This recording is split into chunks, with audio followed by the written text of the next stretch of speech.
ओम शांति। आज वाणी चल रही थी 24/2/68। Today, the Vani dated 24/2/68 was being narrated. तीसरे पेज के मध्य में बात चल रही थी। In the middle of the third page, the subject being discussed was ये बात समझने की है कि शिव जयंती कैसे मनाते हैं। It is a topic to be understood how Shiv Jayanti is celebrated. कहते हैं ना 70वीं Shiv Jayanti. It is said 70th Shiv Jayanti, isn't it? तो कोई पूछता है कि शिव जयंती तुम बिंदु की मनाते हो या कोई साकार की मनाते हो? So, someone asks, do you celebrate the Shiv Jayanti of a point or of any corporeal form? जयंती जन्मदिन साकार का मनाया जाता है। Is the Jayanti the birthday of a corporeal one celebrated या निराकार बिंदी का मनाया जाता है? or of an incorporeal point? साकार का मनाया जाता है। The birthday of a corporeal one is celebrated. अब जब कहते हैं 70 साल हुए शिव जयंती को, Now, when it is said, it has been 70 years since the birth of Shiv. तो 70 साल पहले शिव का जन्म हुआ क्या है? So, was Shiv born 70 years ago? फिर ये किस आधार पर कहते हैं 70वीं Shiv Jayanti? Then, on what basis is it said 70th Shiv Jayanti? है? भक्ति मार्ग वालों की देखा दुनी कहते हैं। They imitate the people of the path of bhakti, that is devotion, and say this. असली तो किसी को पता ही नहीं है। Nobody knows the truth at all. असली क्यों नहीं पता है? Why don't they know the truth? क्योंकि असली पता हो तो पक्का पक्का बताएं कि 70 साल पहले शिव ने जन्म लिया। It is because if they know the truth, they will say firmly that Shiv was born 70 years ago. लेकिन बता ही नहीं सकते। क्यों नहीं बता सकते? But they cannot say this. Why can't they say this? जन्म होना अर्थात प्रत्यक्ष होना। Being born means being revealed. जैसे बच्चा गर्भ में होता है गुप्त होता है। For example, when a baby is in the womb, it is hidden. फिर बाद में प्रत्यक्ष हो जाता है। It is revealed later on. परिवार वालों के सामने प्रत्यक्ष होता, गांव वालों के सामने प्रत्यक्ष होता, जनपद वालों के सामने प्रत्यक्ष होता, सारे ही जान जाते। It is revealed in front of the family members. Then it is revealed in front of the people of the village. Then it is revealed in front of the people of the district. Everyone comes to know. उसको कहते हैं जन्म लेना, प्रत्यक्ष होना। That is called being born, being revealed. अब सन 36 में Well, in the year 1936, Brahma बाबा को साक्षात्कार हुए did Brahma Baba have visions या उनमें प्रवेश हुआ? or did Shiv enter him? साक्षात्कार हुए। साक्षात्कार तो मीरा को भी हुए, तुलसीदास को भी हुए, सूरदास को भी हुए। He had visions. Meera, Tulsidas as well as Surdas had visions. क्या उनमें जन्म हुआ? Was he born through them? Shiv ने जन्म तो नहीं लिया। Shiv was not born through them. साक्षात्कार होना अलग बात और जन्म लेना प्रत्यक्ष होना अलग बात। Having visions is a different thing, and being born, being revealed is a different thing. पहले पहले बीज बोया जाता है। First of all, a seed is sown. जब बीज बोया जाता है When the seed is sown, तो गर्भ पिंड तैयार होता है। the fetus becomes ready. उसमें आत्मा नहीं होती। It does not contain a soul. ऐसे ही सन 36 में जब साक्षात्कार हुआ, Similarly, when Brahma had visions in the year 1936, उस समय ज्ञान का बीजारोपण हुआ ब्रह्मा की बुद्धि में। at that time, the seed of the knowledge was sown in the intellect of Brahma, कि तुम कृष्ण की आत्मा हो, ब्रह्मा के रूप में तुम्हें पार्ट बजाना है। नई दुनिया आने वाली है, पुरानी दुनिया जाने वाली है। You are the soul of Krishna. You have to play a part in the form of Brahma. The new world is about to arrive. The old world is about to end. बाकी शिव कोई प्रत्यक्ष नहीं हो गया ब्रह्मा के तन में। Nonetheless, Shiv was not revealed in the body of Brahma. और न उनको ये पक्का हो गया कि मैं ब्रह्मा हूँ। Nor did it become firm to him, I am Brahma. नहीं तो सन 36-37 से ही ब्रह्मा कुमारी ईश्वरीय विश्वविद्यालय होना चाहिए। Otherwise, it should have been the Brahma Kumari Ishwariya Vishwavidyalaya since the year 36-37 itself. Brahma Kumari विद्यालय सन 36 से नाम पड़ा। Was the name Brahma Kumari Vidyalaya coined from the year 36? या 47 के बाद बुद्धि में आया? Or did it strike the intellect after 47 कि ओम मंडली नाम नहीं होना चाहिए? क्या होना चाहिए? that the name should not be Om Mandali? What should it be? Brahma Kumari ईश्वरीय विश्वविद्यालय होना चाहिए। It should be the Brahma Kumari Ishwariya Vishwavidyalaya. Brahma को अपने स्वरूप का निश्चय बैठा सन 47 से। Brahma developed faith on his form from the year 47. उससे पहले क्यों नहीं बैठा? Why? Why did he not develop faith before that? उससे पहले इसलिए नहीं बैठा He did not develop faith before that कि ब्रह्मा में शिव सुप्रीम सोल ने प्रवेश किया ही नहीं था। because the Supreme Soul Shiv had not entered Brahma at all. उनके साक्षात्कारों का क्लैरिफिकेशन देने के लिए उनके भागीदार में प्रवेश किया। He entered his partner to give the clarifications of the visions. जिस भागीदार के लिए मुरली में आता है, The partner for whom it is mentioned in the Murli, ऐसे ऐसे बच्चे थे जो मम्मा बाबा को विड्रिल कराते थे, टीचर बन करके बैठते थे। that there were such children who used to enable even Mamma and Baba to perform the drill of remembrance and used to sit as teachers. उनमें बाबा शिव बाबा प्रवेश करते थे। Baba, Shiv Baba used to enter them. तो यज्ञ के आदि में प्रजापिता में प्रवेश तो हुआ शिव का। So, in the beginning of the yajna, Shiv definitely entered Prajapita. लेकिन सिर्फ ज्ञान का बीजारोपण किया। But he just sowed the seed of knowledge. उस बीज से ब्रह्मा रूपी पिंड तैयार हुआ। Through that seed, the fetus like Brahma became ready. और उनको टाइटल मिला Brahma. And he received the title Brahma. जब दिल्ली में वो संस्था के लोग पहुंचे, When the people of that institution reached Delhi, तो नाम प्रत्यक्ष हो गया ब्रह्मा कुमारी ईश्वरी विश्वविद्यालय। the name Brahma Kumari Ishwariya Vishwavidyalaya was revealed. 10-15 साल के बाद शिव ने फिर प्रत्यक्ष किया, बात बताई ब्रह्मा के ही मुख से। After 10 to 15 years, Shiv revealed the name once again through the mouth of Brahma itself. ये ब्रह्मा कुमारी विद्यालय नाम गलत। That this name Brahma Kumari Vidyalaya is wrong. क्या नाम होना चाहिए? What should be the name? Prajapita Brahma Kumari विद्यालय। Prajapita Brahma Kumari Vidyalaya. लेकिन कोई की समझ में नहीं आया। But nobody understood it. विद्यालय का नाम तो प्रजापिता ब्रह्मा कुमारी रख दिया।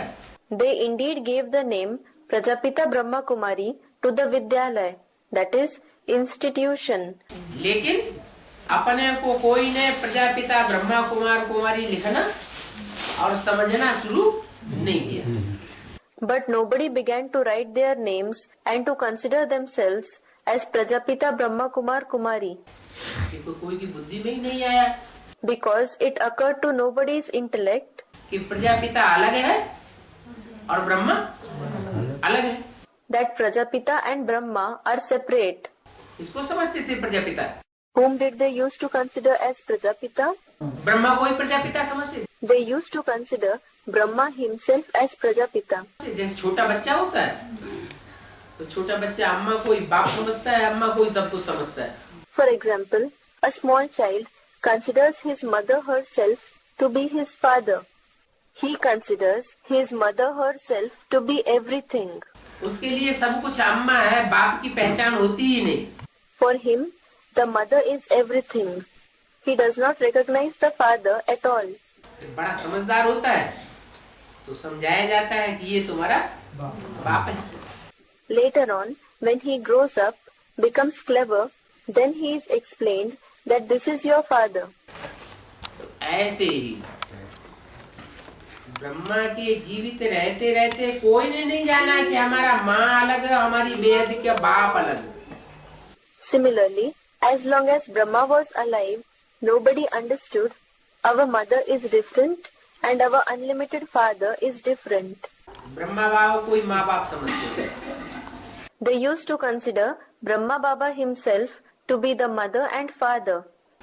और सन 76 में जब बाप का प्रत्यक्षता वर्ष मनाया गया, And in the year 76, when the year of the father's revelation was celebrated, और वही आदि वाली भागीदार की आत्मा दोबारा जन्म लेके यज्ञ में आई, when the soul of the partner who was present in the beginning was reborn and entered the yajna once again, तो सबको धीरे धीरे पता चला then slowly everyone came to know कि वही बीज बोने वाला बाप था that he was the same father who sowed the seed, और वही बीज बोने वाला बाप अब आकर के अपना परिचय दे रहा है.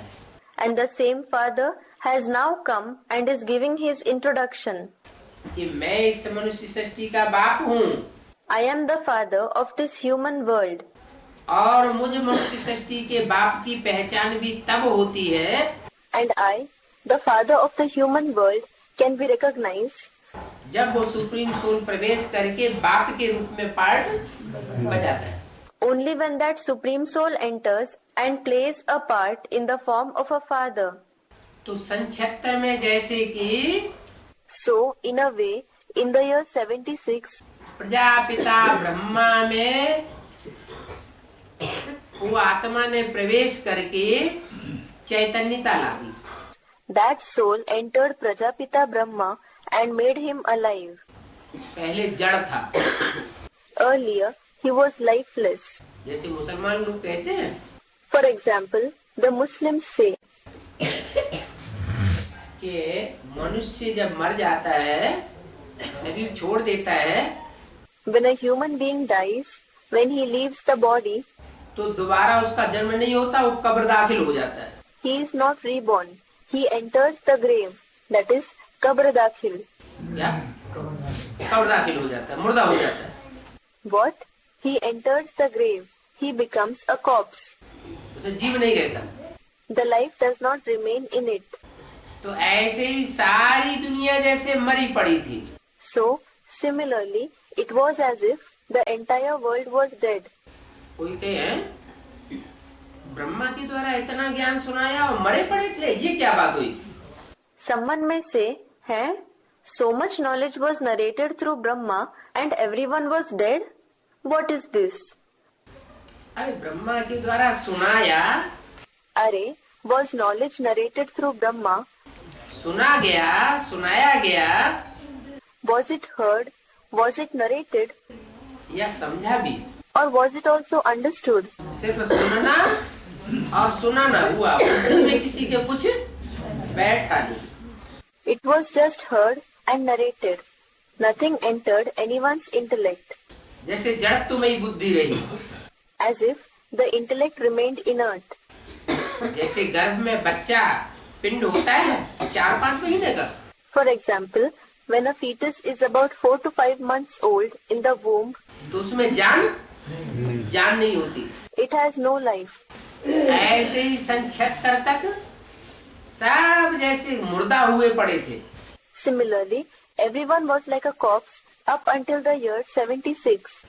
किसी को ये पता नहीं कि मैं आत्मा कौन Nobody knew who am I, a soul, और मुझ आत्मा को अपने अनेक जन्मों का परिचय देने वाला बाप कौन.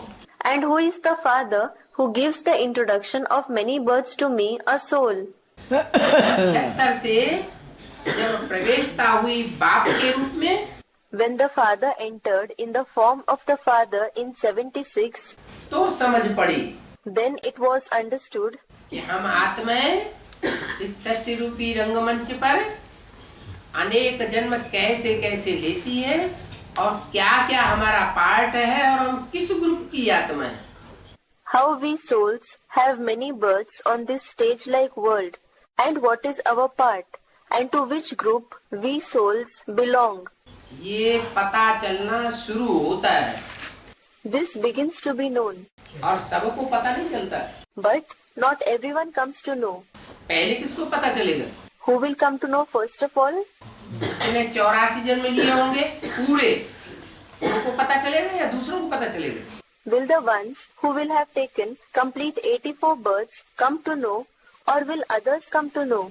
जिन्होंने पहले पहले सृष्टि में आए होंगे परम धाम से, उन्हीं को पता चलता है. Those who will have come first of all from the supreme abode to this world come to know कि मैं इस कुल की आत्मा हूँ, that I am a soul belonging to this particular clan.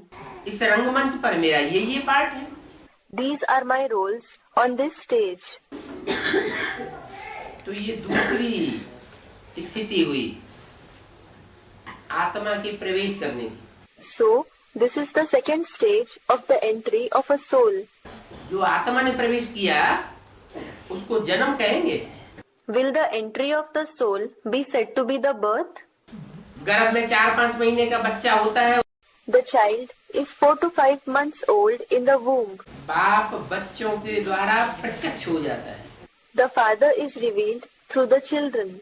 बाप है, पहले अपने को जन संसार के सामने प्रत्यक्ष करेगा कि पहले अपने बच्चों को प्रत्यक्ष करेगा? If he is the father, then will he reveal himself before the public and the world, or will he reveal his children first? बच्चों को प्रत्यक्ष करता है. He reveals the children. तो शिव बाप के स्पेशल बच्चे तो हैं ही 2, राम और Krishna. So the special children of the father Shiv are just 2, Ram and Krishna. Shiv बाप राम बच्चे के बिना, माना शंकर के बिना प्रत्यक्ष नहीं हो सकता. The father Shiv cannot be revealed without the child Ram, meaning Shankar. और शंकर जो सृष्टि का मनुष्य सृष्टि का पिता है, And Shankar, who is the father of the world, the human world, वो इस मनुष्य सृष्टि के पहले पत्ते के बगैर अपने को प्रत्यक्ष नहीं कर सकते. cannot reveal himself without the first leaf of this human world. तो कौन सा टाइम है जो बाप भी प्रत्यक्ष होता है? So which is the time when the father is revealed? बाप का भी जन्म गाया हुआ है और साथ साथ बच्चे का भी जन्म गाया हुआ है. When the father's birth is praised, and along with it, the child's birth is also praised. बाप का जन्म और बच्चे का जन्म इकट्ठा है. The father's birth and the child's birth take place together. ये तो वंडरफुल बात हो गई. क्यों? This is a wonderful thing. Why? क्योंकि बाप है निराकार और बच्चा है साकार. It is because the father is incorporeal and the child is corporeal. और नई सृष्टि जो होगी उसमें सिर्फ बच्चा ही पैदा होगा कि साथ में बच्ची भी पैदा होगी? And in the new world, will only a son be born, or will a daughter also be born simultaneously? जुगल जोड़ी बच्चे पैदा होते हैं. Twins are born. वो जुगल जोड़ी बच्चे पैदा होने की शूटिंग भी परंपरा भी कौन डालता है? Who performs the shooting or starts the tradition of twins being born? Shiv बाप डालते हैं. The father Shiv starts it. कहते हैं षष्ठ रूपी रंगमंच पर मैं अकेला प्रत्यक्ष नहीं होता हूँ. He says, I am not revealed alone on this stage-like world. षष्ठ रूपी रंगमंच के 2 हीरो हीरोइन हैं, राम और Krishna. There are 2 souls who are the hero and heroine of this stage-like world, They are Ram and Krishna. ये दो बच्चे जब प्रत्यक्ष होते हैं तब मेरी भी प्रत्यक्षता हो जाती है। When these two children are revealed, then I am revealed too. तो आदि ब्रह्मा जो सन 36 में था 60 साल का, So, the first Brahma, who was 60 years old in the year 36, वानप्रस्थी अवस्था में, in the stage of retirement, वो 60 साल का प्रजापिता ब्रह्मा 100 साल का होता है 76 में। that 60 years old Prajapita Brahma becomes 100 years old in 76. और 76 में 100 साल पूरे हो जाते हैं। And in 76, 100 years are completed. तो ब्रह्मा की आयु मृत्यु लोक में खलास हो गई। So, the age of Brahma in the abode of death, that is Mrityu Lok, ends. कौन सा लोक शुरू होगा उसके लिए? अमर लोक शुरू हो जाता है। Which abode begins for him? The abode of immortality, that is Amarlok begins. सारी दुनिया के लिए नहीं शुरू हो जाता, It does not begin for the entire world. इसके लिए शुरू हो जाता है। For whom does it begin? आदि ब्रह्मा माने बीज रूप आत्मा के लिए। It begins for the first Brahma, that is the seed form soul. बीज में तो सारा झाड़ होता ही है, The entire tree is contained in the seed indeed. इसलिए बोला That is why it was said कि सन 76 में नई दुनिया की स्थापना और पुरानी दुनिया का विनाश हो जाए। the establishment of the new world and the destruction of the old world will take place in the year 76. माने एक बीज रूप आत्मा के लिए ये सारी बात बोली गई। It means that the whole issue was raised for one seed form soul. सारी दुनिया वालों के लिए नहीं बोली गई, न सारी दुनिया की समझ में आई बात। It was neither raised for the people of the entire world, nor did the entire world understand it. वैसे भी कहा जाता है ब्रह्मा के संकल्पों से सृष्टि रची गई। As such, it is said, the world was created through the thoughts of Brahma. तो कोई एक तो होगा जिसके संकल्पों से सृष्टि रचने की शुरुआत हुई। So, there must be someone through whose thoughts the creation of the world began. वो हुआ सृष्टि का पहला वो मनुष्य जिसमें परमात्मा से प्रवेश होकर के सारे झाड़ का स्पष्ट ज्ञान दे देते।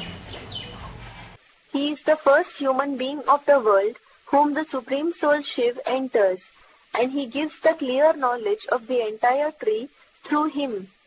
कि नई दुनिया कैसे आने वाली है, पुरानी दुनिया कैसे जाने वाली है, How the new world is going to come, how the old world is going to end, और इस सृष्टि की विशेष विशेष आत्माओं का क्या क्या कब कब कैसा कैसा पार्ट है। and what, when, and how the part of the special souls of this world is. अपने बारे में वे आकर बताते He comes and speaks about himself too.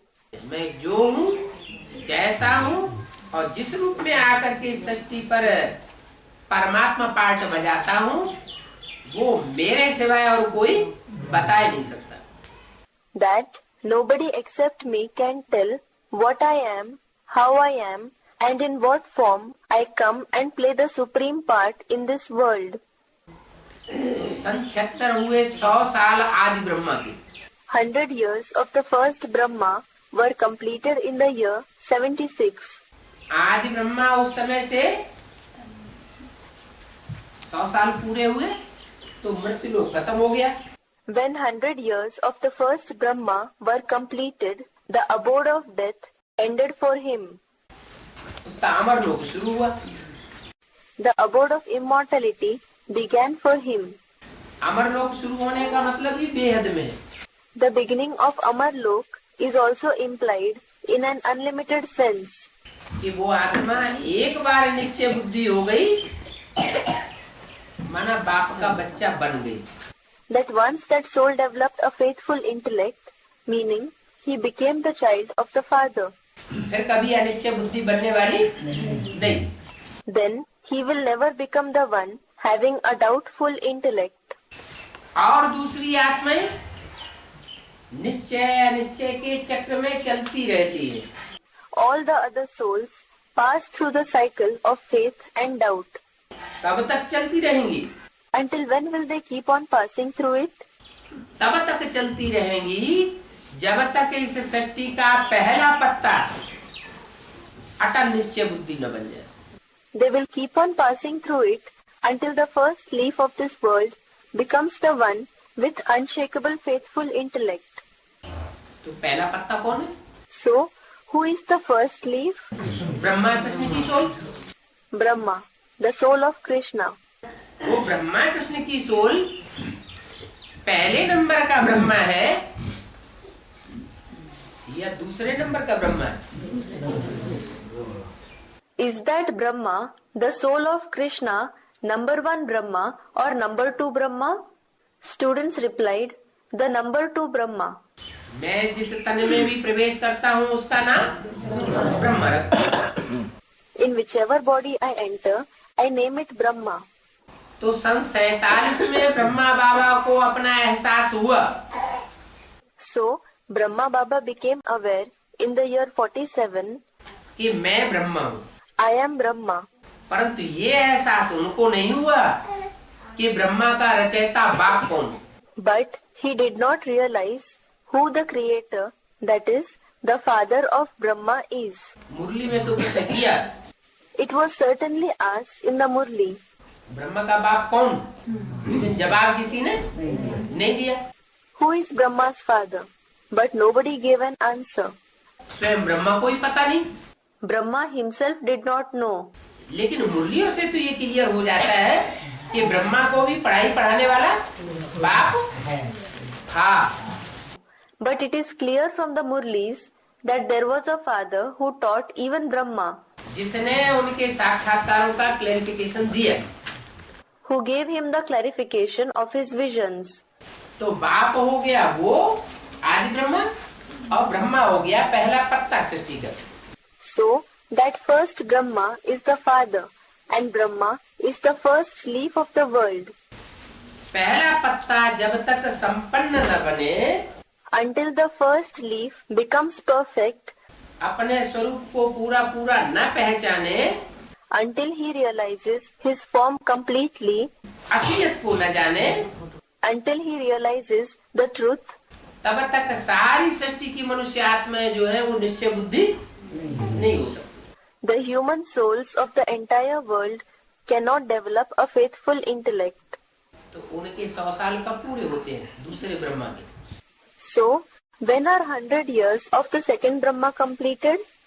47 से लेकर के 60 साल और उसमें जोड़े 40 साल. 60 years in 47 and 40 years are added to that. तो 87-88 आए. Then it comes to 87-88. 87-88 में ब्रह्मा का मृत्युलोक खलास हो गया. The abode of death ended for Brahma in 87-88 और अमरलोक शुरू हो गया. and the abode of immortality began. उसको शास्त्रों में दिखाया है. That has been shown in the scriptures. People के पत्ते पर कृष्ण की आत्मा गर्भ महल में बड़े आराम से बैठी हुई है. The soul of Krishna is sitting on a peepal leaf very comfortably in the palace-like womb, अपनी आत्मिक स्मृति का अंगूठा चूसते हुए. sucking the thumb of its soul consciousness. Peepal leaf, leaf of the holy fig tree. और शुरुआत हुई अमरलोक की. किसके लिए? That was the beginning of the abode of immortality. For whom? दूसरे ब्रह्मा के लिए. For the second Brahma. उसके बाद वो ब्रह्मा 50 साल और लगते हैं संपूर्ण रूप में ब्रह्मा बनने में, वो ब्राह्मण बनने में. After that, it takes another 50 years for that Brahma to become a complete Brahmin. क्यों? Why? क्योंकि ब्राह्मण के 2 जन्म होते हैं, 1 जन्म होता है. It is because, does a Brahmin have 2 births or 1 birth? 2 जन्म होते हैं. he has 2 births. एक जन्म जब ज्ञान गर्भ से बाहर आता है, 1 birth is when he comes out of the womb of knowledge. तो 87-88 में 10 साल जोड़ दिए, So, when 10 years were added to 87-88, कहते हैं द्वापर में कृष्ण आया। it is said that Krishna came in the copper age. तो द्वापर में आया या द्वापर युग की शूटिंग में आया? So, did he come in the copper age or during the copper age shooting? द्वापर युग की शूटिंग में आया। He came in the copper age shooting. माने 98 में जाकर के कृष्ण का पहला जन्म। It means that the first birth of Krishna took place in 98. और वो पहले जन्म लेने वाले को ब्राह्मण नहीं माना जाता पक्का। And the one who is born for the first time is not considered to be a firm Brahmin. ब्राह्मण कब पक्का माना जाता है? When is he considered to be a firm Brahmin? जब दूसरा जन्म हो। कौन सा दूसरा जन्म? It is when he is born for the second time. Which second birth? यज्ञोपवीत धारण करता है। When he wears the holy thread, that is Yajñopavit. यज्ञोपवीत में क्या होता है? 3 धागे। What happens in Yajñopavit? In it, there are 3 threads. Brahma, Vishnu और शंकर। और इनका कार्य व्यवहार क्या है, कौन है, कैसे पार्ट बजाते हैं? Brahma, Vishnu and Shankar. And what is their activity? Who are they? How do they play their parts? Brahma की सोल को पक्का निश्चय नहीं बैठता। Brahma's soul does not develop a firm faith. पक्का निश्चय तब बैठता है जब सन 87 में 60 साल और जोड़े जाए। 87 में नहीं 87 में 50 साल और जोड़ जाए, क्योंकि मुरली में बोला है It develops a firm faith when 50 years are added in the year 87, because it has been said in the Murli कि कोई ऐसी भी आत्मा है जिसके 50 साल चक्र में से कम हो जाएंगे, that there is also such a soul who will have 50 years less in his cycle. तो किसके लिए इशारा किया? So, for whom was the indication given? Brahma के लिए इशारा किया। The indication was for Brahma. Prajapita के तो 50 साल कम होते नहीं, Prajapita does not have 50 years less. उसका तो ऑलराउंड पार्ट है। His part is an all-round part. वो तो बाप का पार्ट है, उसे हम कहते हैं Amarnath. That is the part of the father. He is called Amarnath. That is the Lord of the immortal ones. न मरता है और न जन्म लेता है। He neither dies nor is he born. वो तो बाप हो गया, लेकिन बच्चे की बुद्धि में ये बात नहीं बैठती कि वास्तव में गीता का भगवान कौन। He is the father, but it does not sit in the intellect of the child who actually the God of the Gita is. बच्चा कौन? Krishna, Brahma. Who is the child? Krishna, Brahma. उनकी बुद्धि में ये बात बैठने में लंबा टाइम लगता है। It takes a long time for this point to sit in his intellect. इसलिए बोला कि एक के पतित बनने से सब पतित बुद्धि बन जाते हैं। That is why it was said that everybody's intellect becomes sinful when one becomes sinful. और एक के पावन बनने से सब पावन बुद्धि बन जाते हैं। And everyone's intellect becomes pure when one becomes pure. तो पहला पत्ता है सतयुग का, He is the first leaf of the golden age. वो पावन बनता है तो सबकी बुद्धि पावन हो जाती है। When he becomes pure, everybody's intellect becomes pure. और एक पहला पत्ता है जब पतित बनता है तो And when that one, the first leaf, becomes sinful, सबकी बुद्धि पतित बन जाती है। everybody's intellect becomes sinful. तो पावन बुद्धि ब्रह्मा कब बनता है? So when does Brahma become the one with a pure intellect? जब उनका अमर लोक शुरू हुआ। He becomes the one with a pure intellect when the abode of immortality, that is Amarlok, begins for him. लेकिन वो तो अधूरा ब्राह्मण है। But he is an incomplete Brahmin. अधूरा ब्राह्मण भी संपन्न तब बने जब उनके शरीर के छूटने से लेकर के 50 साल वो ऐड हो जाए। An incomplete Brahmin can also become perfect when 50 years are added to the point of time when he left his body. कौन से सन में शरीर छोड़ा? In which year did he leave the body? 68-69 में। 68-69 में 50 साल और ऐड कर दिए। In 68-69, 50 years are added to 68-69. कितने साल आए? 2018। Then it comes to which year? 2018. 2018 है। The year 2018 comes.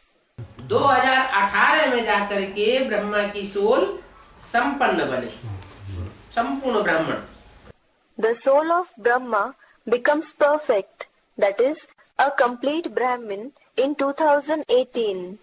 तब बाप भी प्रत्यक्ष हो। Then the Father will also be revealed.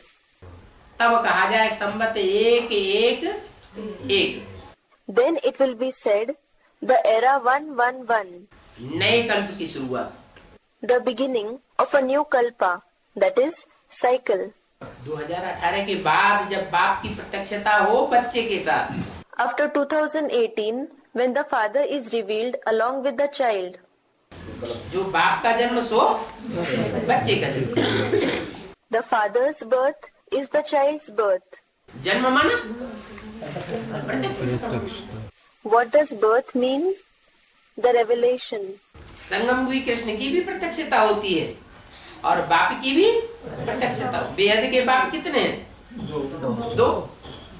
The confluence age Krishna as well as the Father are revealed. How many unlimited fathers are there? 2. एक बिंदु बिंदु आत्माओं का बाप, One is the Father of the point souls. और दूसरा मनुष्य सृष्टि का बाप। And what about the second one? The Father of the human world. तो बिंदु बिंदु आत्माओं का बाप शिव ज्योति बिंदु भी प्रत्यक्ष होता है संसार के सामने, जिसको कहते हैं गॉड फादर, भगवान। So, the Father of the point souls, that is, the point of light Shiv, who is called God the Father, Bhagwan, is also revealed in front of the world. और वो जिस मुकर्रर रथ के द्वारा संसार में प्रत्यक्ष होता है, And the permanent chariot through which he is revealed in the world, दुनिया जिसको कहती है सर्वव्यापी है, the one about whom the world says that he is omnipresent. क्या सर्वव्यापी कहती है? What? It calls him omnipresent. और बाप आकर क्या कहते हैं? मैं सर्वव्यापी नहीं हूँ, मैं एक व्यापी ही हूँ। And what does the Father say when he comes? I am not omnipresent, that is, Sarvavyapi. I am present only in one, एक व्यापी. तो जिस एक के द्वारा मैं प्रत्यक्ष होता हूँ, वो एक मनुष्य सृष्टि का पिता भी प्रत्यक्ष होता है। So the one through whom I am revealed, that one Father of the human world is also revealed. आदम, Adam, Adidev, Adinath. As Adam, Adidev, Adinath. सभी धर्मों में उसकी मान्यता है। He is accepted by all the religions. तो सारी दुनिया मानती है, जानती है, ये सृष्टि का आदि पिता है साकार में। So the entire world accepts him, knows him. This one is the first Father of the world in a corporeal form. और ये है निराकार आत्माओं का बाप। And this one is the incorporeal one, the Father of the souls. और ये है सृष्टि का पहला पत्ता। And this one is the first leaf of the world. कौन? ब्रह्मा की soul. Who? The soul of Brahma. तो पहला पत्ता, So, the first leaf, पत्ते के रूप में जो जन्म लेता है, the one who is born as a leaf, वो कब लेता है? साकार पत्ते के रूप में। when is he born as the corporeal leaf? है? 2036 में, In 2036, 2018 में बाप का प्रत्यक्षता होना ही है। the Father is bound to be revealed in 2018. बाप की प्रत्यक्षता ही वास्तव में शिव जयंती है। The revelation of the Father itself is the real Shiv Jayanti. अभी जो शिव जयंती मनाते हैं वो गलत मनाते हैं। The Shiv Jayanti that is celebrated now is wrong. कोई पूछता भी नहीं है Nobody even asks, कि शिव का जन्म कब हुआ। when was Shiv born? अगर 36 में कहें तो 36 में साक्षात्कार हुए। If it is said to be in 1936, then the visions were experienced in 1936. प्रवेश भी नहीं हुआ। He did not even enter. Clarification दिया तो जैसे कि ज्ञान का बीज आरोपण हुआ। He, that is Prajapita, gave the clarification. So, it was as if the seed of knowledge was sown. Shiv आते हैं When Shiv comes, तो आकर के क्या करते हैं? what does he do after coming? सबकी बुद्धि का ताला खोलते हैं He opens the lock of everybody's intellect, और बाप के रूप में आते हैं। and he comes in the form of the Father. Bharatvarsh में स्त्री का रूप भगवान का माना गया है या पुरुष रूप भगवान का माना गया है? Has a female form been considered as God, or has a male form been considered as God in India? पुरुष रूप भगवान का माना गया है। God has been considered to have a male form. भगवान से सारी दुनिया पति से पावन बनती है। The entire world is transformed from sinful ones to pure ones by God. स्त्री के द्वारा अगर पतित से पावन बने If someone is purified from a sinful one through a woman, तो स्त्री जो है वो संग का रंग अगर लगाएगी बैठ के एक एक को, and if that woman applies the color of her company to each and every one, तो स्त्री खुद ही नीचे नीचे गिर जाएगी। then the woman herself will experience downfall. क्यों? Why? क्योंकि संग का रंग जो है वो पुरुषों को कम लगता है और कन्या माताओं को जास्ती लगता है। It is because men are less influenced by the color of the company, and the virgins and mothers are more influenced.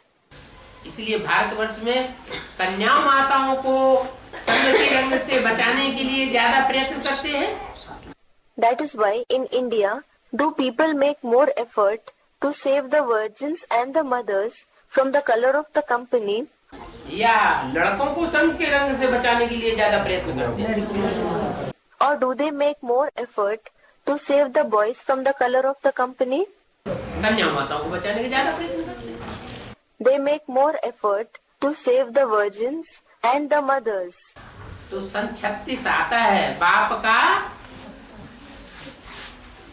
जयंती का वर्ष। So, the year 36 happens to be the year of the Father's birth.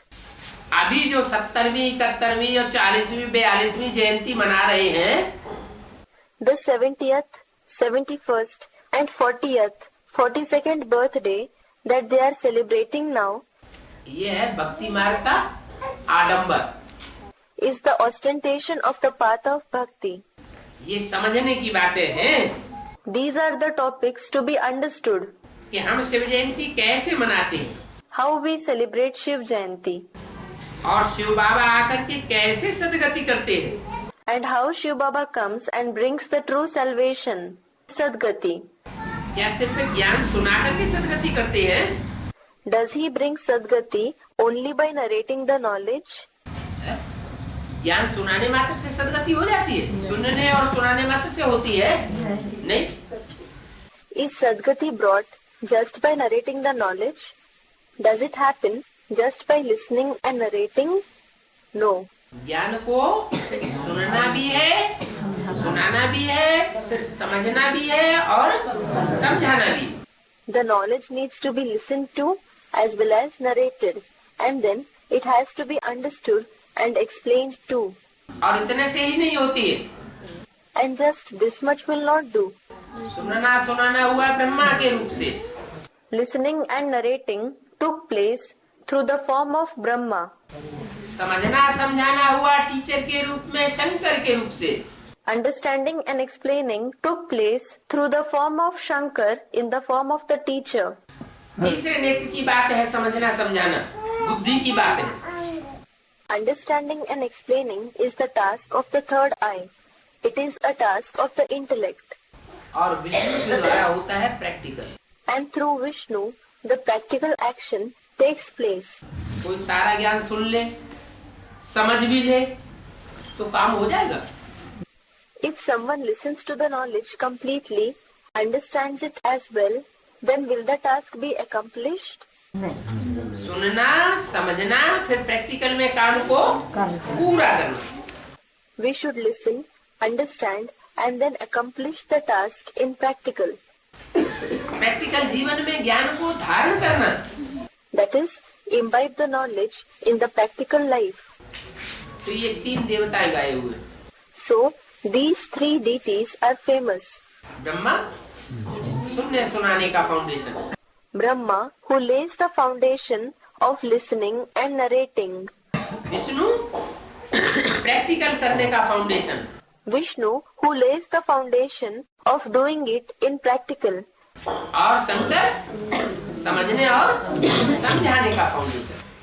And Shankar, who lays the foundation of understanding and explaining. इसलिए कहते हैं त्रिमूर्ति Shiv. That is why it is said, Trimurti Shiv. एक मूर्ति नहीं, त्रिमूर्ति Shiv. Not one Murti, but Trimurti Shiv. मूर्ति माना मूर्तमान, Murti means Murtman. मूर्तमान माना साकार, जिसकी मूरत हो। Murtman means corporeal, the one who has a form. Murat. अमूर्त माना जिसकी मूरत नहीं हो। What does Amurt mean? The one who does not have a form. तो शिव 3 मूर्तियों के द्वारा प्रत्यक्ष होते हैं। So, Shiv is revealed through the 3 Murtis. सन 36 में भी जब बीजारोपण हुआ था तब भी 3 मूर्तियां थीं। Also in the year 1936, when the seed was sown, there were the 3 Murtis. लेकिन कोई ने जाना पहचाना नहीं। But nobody knew or recognized them. यहाँ तक कि ब्रह्मा बाबा ने भी बीज डालने वाला बाप कौन था ये नहीं जाना। Even Brahma Baba did not know who the father who sowed the seed was. और कोई ब्रह्मा कुमार कुमारी ने भी नहीं जाना। No Brahma Kumar Kumari came to know it either. 3 मूर्तियां इकट्ठी प्रत्यक्ष होती है कि नंबरवार प्रत्यक्ष होती है। Are the 3 Murtis revealed together or are they revealed number-wise? नंबरवार प्रत्यक्ष होती है। They are revealed number-wise, according to the task they perform. Brahma के द्वारा, शंकर के द्वारा और विष्णु के द्वारा पार्ट एक साथ नहीं बजता, शुरू नहीं होता। The part through Brahma, through Shankar and through Vishnu is not played all together, or it does not start simultaneously. Number है, हिसाब है। There are numbers. There is an account. पहले माँ के रूप में बच्चों के सामने आते हैं। First, he comes in front of the children in the form of the mother, ताकि प्यार से बच्चों की पालना और जन्म दे सके। so that he can give sustenance and birth to the children lovingly. फिर टीचर के रूप में पढ़ाते हैं। Then he teaches in the form of the teacher. और अंत में विष्णु के रूप में प्रैक्टिकल कार्य संपन्न हो जाता है। And in the end, the practical task is accomplished in the form of Vishnu. तो ये तीनों मूर्तियां कब संपन्न होती हैं? So, when do these 3 Murtis become perfect? 2018 In 2018. तब प्रत्यक्षता होती है त्रिमूर्ति शिव की। Then the revelation of the Trimurti Shiv takes place. तब कहेंगे Shiv Jayanti. Then it will be said Shiv Jayanti. संबत 1-1 एक। Era 111. शिव बाबा स्वर्ग की स्थापना करने वाला है। Shiv Baba is the one who establishes heaven. उसको कहते ही है heavenly God father. He is called Heavenly God the Father indeed. अभी अगर शिव का जन्म समझा जाए Now, if we think that Shiv is born और हम शिव बाबा के पक्के पक्के बच्चे बन गए and we became the real children of Shiv Baba, तो फिर हम स्वर्ग में होने चाहिए या नरक में होने चाहिए? then should we be in heaven or in hell? है स्वर्ग में? Many said in heaven. Are we in heaven? Heavenly God father के बच्चे तो स्वर्ग में होने चाहिए, नरक में होने चाहिए? If we are the children of Heavenly God the Father, should we be in heaven or in hell? स्वर्ग में ही होने चाहिए। करोड़पति अरबपति का बच्चा हो We should be in heaven itself. If someone is a child of a millionaire, billionaire, तो पैसे पैसे के लिए मोहताज होगा क्या? will he have to beg for every paisa, fraction of a rupee, now worth nothing? नहीं होगा। No. इसका मतलब अभी भी हम हेवनली गॉड फादर के पक्के पक्के बच्चे नहीं बने हैं। It means that we have not become the real children of Heavenly God the Father even now. अगर बने हो तो वर्षा भी जन्म लेते ही बच्चे का हो जाता है। Had we become that, then as soon as a child is born, he becomes entitled to the inheritance as well. बच्चा घर में जन्म लेता है When a child is born in a household, तो बाप की प्रॉपर्टी का हकदार हो जाता है कि नहीं? हो जाता है। does he become entitled to the father's property or not? He becomes entitled to it. लेकिन यहाँ तो हेवनली गॉड फादर के बच्चे अपन को कहते हैं। However, here they do call themselves the children of Heavenly God the Father. लेकिन तो महसूस नहीं करते। But don't they experience sorrow? करते हैं। They do. हेवन में तो अपने को कोई महसूस नहीं करता। Nobody experiences himself to be in heaven. इसका मतलब संबत एक एक से नई दुनिया की शुरुआत होगी। It means that the new world will begin from era 111. और उसमें नंबरवार बच्चे जाने के हकदार बने। And the number-wise children will become entitled to go there. बाप खुद कहते हैं, The Father himself says, मैं तुमको राजयोग सिखलाता हूँ। क्या? I teach you Raj Yoga. What? न राजयोग ब्रह्मा सिखलाता है न विष्णु सिखलाता है। Neither Brahma nor Vishnu teaches Raj Yoga.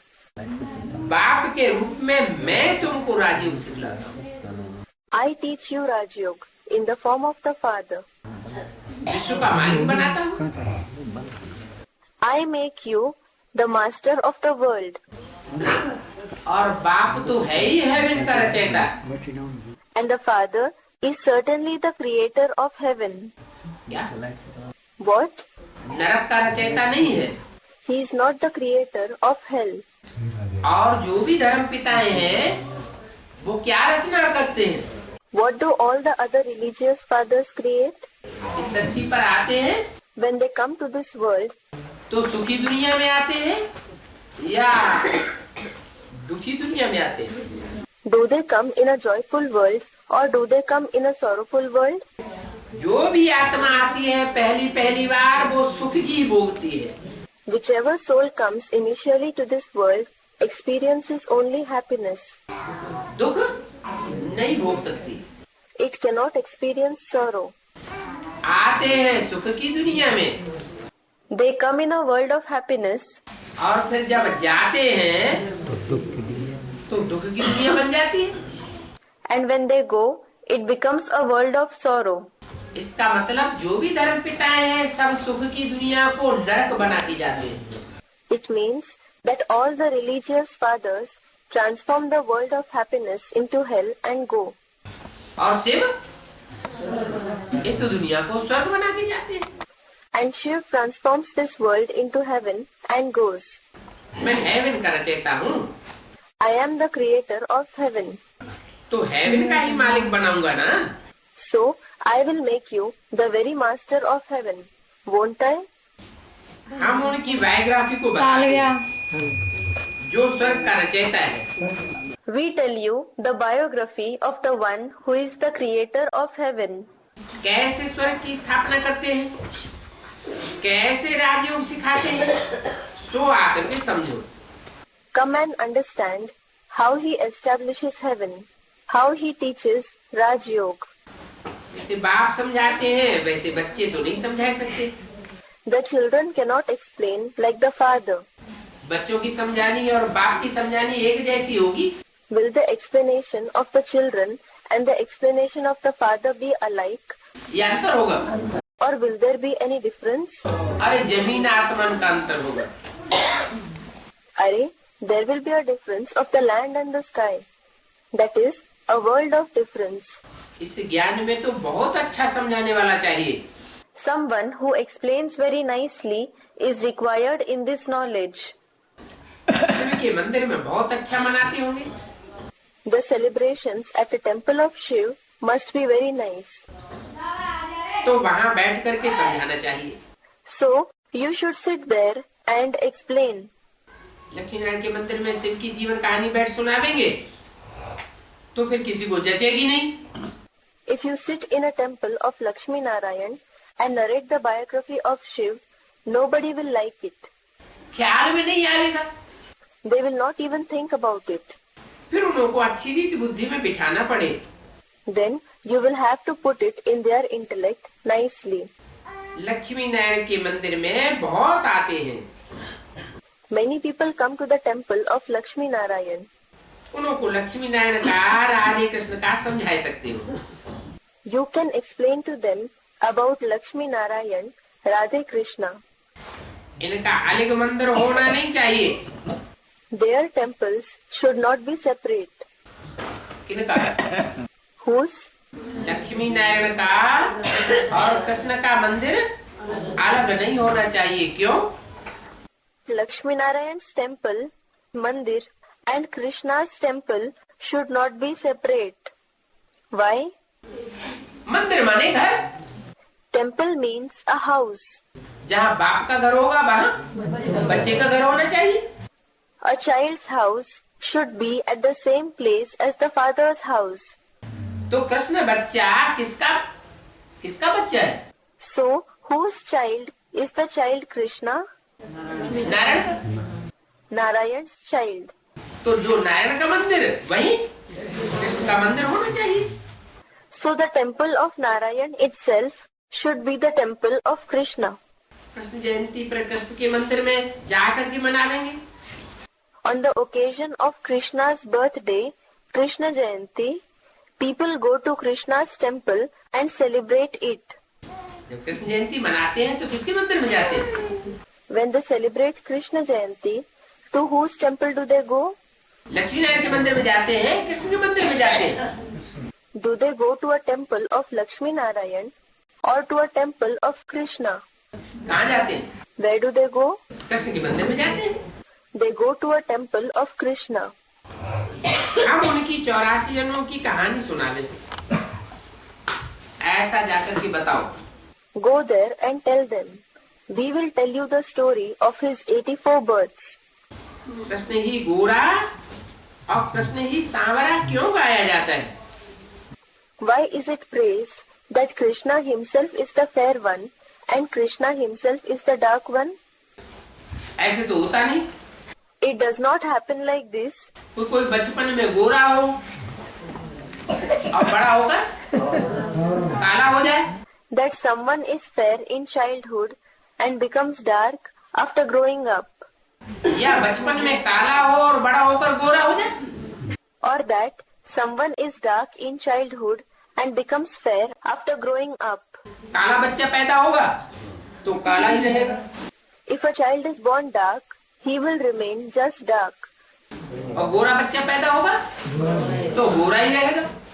And if a child is born fair, then he will remain just fair. यहाँ कृष्ण को कहते हैं श्याम और सुंदर। Here, Krishna is called Shyam, that is, the dark one, and Sundar, that is, the fair one. अब ब्रह्मा कुमारी क्या समझावेंगी? And what will the Brahma Kumaris explain? इस सन 68 में कृष्ण वाली आत्मा, कृष्ण उर्फ ब्रह्मा, काला था। They will explain that in the year 68, the soul of Krishna, Krishna alias Brahma, was dark. और सतयुग में जब पैदा होगा तो गोरा होगा। And when he is born in the golden age, he will be fair. इसीलिए श्याम सुंदर है। That is why he is Shyam Sundar. अरे श्याम सुंदर एक आदमी का नाम है या दो व्यक्तित्व का नाम है? Are, is Shyam Sundar the name of one person or the name of two personalities? एक का नाम है श्याम सुंदर, दो शरीरों का नाम नहीं है। Shyam Sundar is the name of one person. It is not the name of two bodies. Shyam सुंदर दो शरीरों का नाम है या एक ही शरीर का नाम है? एक ही शरीर का नाम है। Is Shyam Sundar the name of two bodies or one body? It is the name of just one body. तो वो एक शरीर तो हुआ नहीं। So, in the case of Brahma Baba, that is not just one body. सन 68 में हुआ काला, In the year 68, he was dark. और नई दुनिया में जब जन्म लेगा तो दूसरा शरीर हो जाएगा, तो गोरा होगा। And when he is born in the new world, the body will change. Then he will be fair. तो ये बात तो जची नहीं। So, this is not something reasonable. ये श्याम सुंदर उसका नाम नहीं हो सकता, फिर किसका नाम हो सकता है? This Shyam Sundar cannot be his name. Then whose name could it be? वही कृष्ण की सोल शरीर छोड़ने के बाद कोई दूसरे ब्राह्मण बच्चे में प्रवेश करती है। The same soul of Krishna, after leaving the body, enters another Brahmin child. प्रवेश करके अपनी पढ़ाई जो अधूरी रह गई है, सुनने सुनाने की पढ़ाई को बढ़ा करके समझने समझाने तक पहुंचता है। He enters him and makes progress in his study which had remained incomplete. And from the level of listening and narrating, he reaches up to the level of understanding and explaining. Teacher का पूरा ज्ञान लेता है supreme teacher से।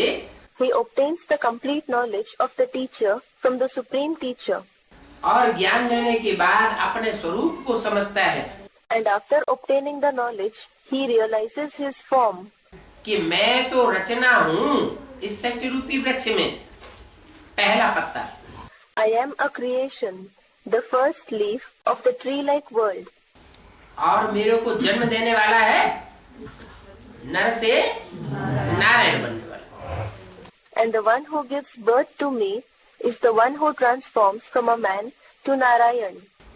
तो अब तुम्हारी बुद्धि में बैठता है So, now it sits in your intellect कि सत्युगी कृष्ण के लिए नहीं कहते हैं सांवरा और सुंदर। that dark and fair is not said for the golden age Krishna. न ब्रह्मा के लिए कहते हैं श्याम सुंदर। Shyam Sundar is not said for Brahma either. किसके लिए कहते हैं? For whom is it said? जो संगम युगी कृष्ण है उसके लिए कहते हैं श्याम और सुंदर। It is said for the confluence age Krishna, Shyam and Sundar. एक ही शरीर से पहले श्याम और बाद में सुंदर बनता है। First he becomes dark and then fair through the same body. कहते भी हैं गाँव का छोड़ा। It is also said, a village boy, Gawde का छोरा. ब्रह्मा बाबा का जन्म गावड़े में हुआ था या सिंध हैदराबाद में हुआ था? Was Brahma Baba born in a village or in Sindh, Hyderabad? Everyone said, in Sindh, Hyderabad. तो सिंध हैदराबाद गावड़ा था क्या? गावड़ा तो था ही। So, was Sindh, Hyderabad a village? It was not a village at all. तो जिसके लिए कहते हैं गावड़े का छोड़ा वो तो गावड़े का ही होना चाहिए। So the one for whom it is said, a village boy, he should belong to a village itself. Gita में गाते हैं, छोरा गंगा किनारे वाला. It is sung in the songs, Chhora Ganga Kinare Wala. That is, the lad from the banks of river Ganga. अरे गाँवड़े में तो गैया बकरियां चराते होंगे. Are, he must be taking cows and goats for grazing in the village. बकरियों का तो दूध पिया है ना इसने. This one has drunk the milk of goats, hasn't he? किसने? किसने? इसने कह के किसकी तरफ इशारा? ब्रह्मा बाबा की तरफ. Who? This one, that is Isne. Whom is he referring to when it is said, this one? To Brahma Baba. बकरियों का दूध पिया है इसने. This one has drunk the milk of goats. तो जरूर इसने बकरी चराई होगी. So, certainly, this one must have taken the goats for grazing. कब की बात बताई? It was said about which period? अरे कल पहले भी ऐसे ही किया था. Are, he had done like this in the previous cycle as well. Krishna की आत्मा ने बकरी चराई. क्या गाय? गाय नहीं चराई. The soul of Krishna took the goats for grazing. What? He did not take the cows for grazing. मुरली में बोलते हैं, गांधी जी राम राज्य चाहता था, लेकिन राम राज्य कर नहीं सका. Baba says in the Murli, Gandhiji wished for the kingdom of Ram, Ram Rajya, but he could not establish the kingdom of Ram. Ram राज्य कर सका है या बीच में ही चला गया? बीच में ही चला गया. Could he establish the kingdom of Ram, or did he depart midway? He departed midway. Ram राज्य की जगह और क्या आ गया? और ही रावण राज्य आ गया. What was established instead of the kingdom of Ram? The kingdom of Ravan was established further, that is, even more. तो वो था हद का Gandhi. So, that one was Gandhi in a limited sense. और ये ब्रह्मा हुआ बेहद का गांधी. ये भी चाहते थे स्वर्ग आएगा. And this Brahma is Gandhi in an unlimited sense. Even this one had a desire. Heaven will come. Ram राज्य आएगा, राम राज्य लाएंगे. The kingdom of Ram will come. We will bring the kingdom of Ram. लेकिन राम राज्य तो हुआ नहीं, और ही रावण राज्य हो गया. But Ram Rajya was not established. It became even more the kingdom of Ravan. वो गांधी भी बकरी पालते थे. Even that Gandhi used to take care of, that is, sustain goats. और ये गांधी भी मैं करने वाली बकरी पालता है. And even this Gandhi takes care of the goats who say, I. मैं. बकरी क्या करती है? मैं. What does a goat do? मैं, that is, I. मना उनका ये कहना है कि ब्रह्मा बाबा भले गीता का भगवान थे. They mean to say that although Brahma Baba was the god of the Gita, लेकिन स्वर्ग की स्थापना उन्होंने नहीं की. he did not establish heaven. स्वर्ग की स्थापना कौन करेगा? मैं. Who will establish heaven? I. मैं. मेगा प्रोग्राम करो. Organize mega programs. Mega program में बड़े बड़े पोस्टर छपाओ और उसमें त्रिमूर्ति का चित्र डालो, 3 दादियों का. Get big posters printed in the mega programs and add the picture of the Trimurti, that is, of the 3 dadis in that. एक को ब्रह्मा के रूप में, दूसरे को विष्णु के रूप में, और तीसरे को सबसे ऊपर किसको? बकरी को. One in the form of Brahma, the second in the form of Vishnu, and the third one on the top. Who?